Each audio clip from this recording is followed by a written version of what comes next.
and they've been tribal throughout Europe since forever.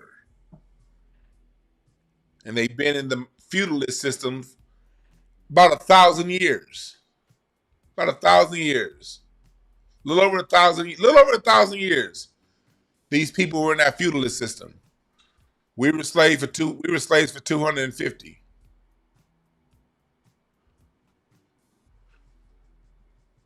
So we have to understand that this is a survival thing. This isn't about us hating them or them liking us. They're not going back to being serfs. Period. The European culture is hierarchical, a pyramid.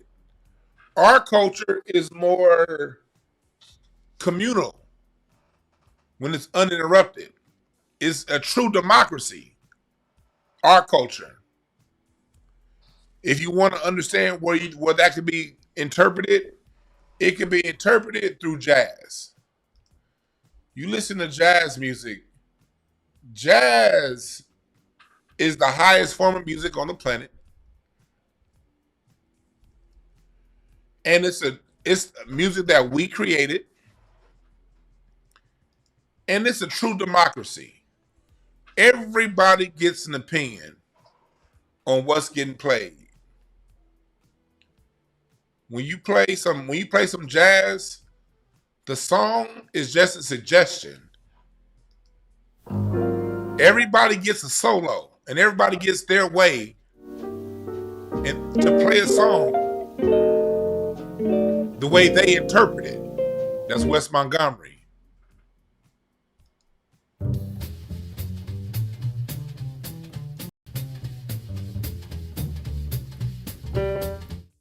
C Jam Blues by Oscar Peterson. Everybody that's going to play, they're going to play, they get a suggestion, but it's on you to be your best at your instrument. And when it's your turn to take over, you take over. That's why if you really want to understand our culture, you really got to understand jazz. Because jazz is Black American culture without outside opinions. Gospel music.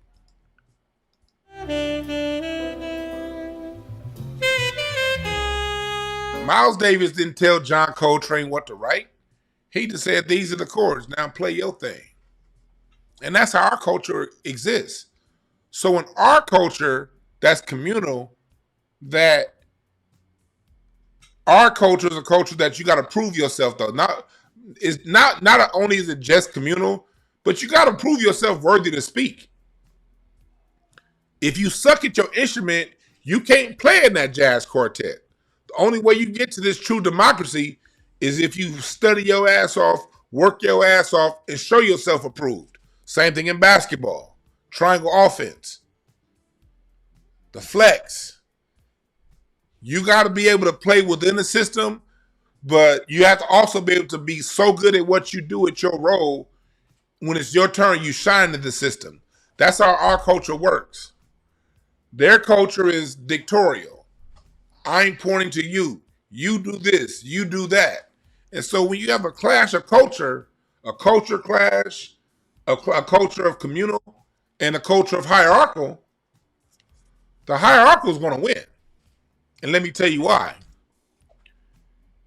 Because the reason why the hierarchical is always going to beat the communal, if neither are aware of what's going on, because when somebody decides to take over and take control, and they're doing that against a group where no one's accustomed to taking over and taking control, they're going to be able to divide and conquer that group every time with small numbers. If I come from a culture of dictating and assuming control, because power is never given, it's always taken. Power is always taken. Power is always taken. Power is always taken. When you have these clashes of cultures, if the culture that's communal, that understand, okay, this is the fight, oh yeah, they'll elect somebody and they'll elect somebody, get a leader, and whoop their asses. And every single time we as black people took them serious and took them on in a fight, we've won. The issue is we don't take the shit serious. We're in our communal world minding our own goddamn business, fighting amongst ourselves.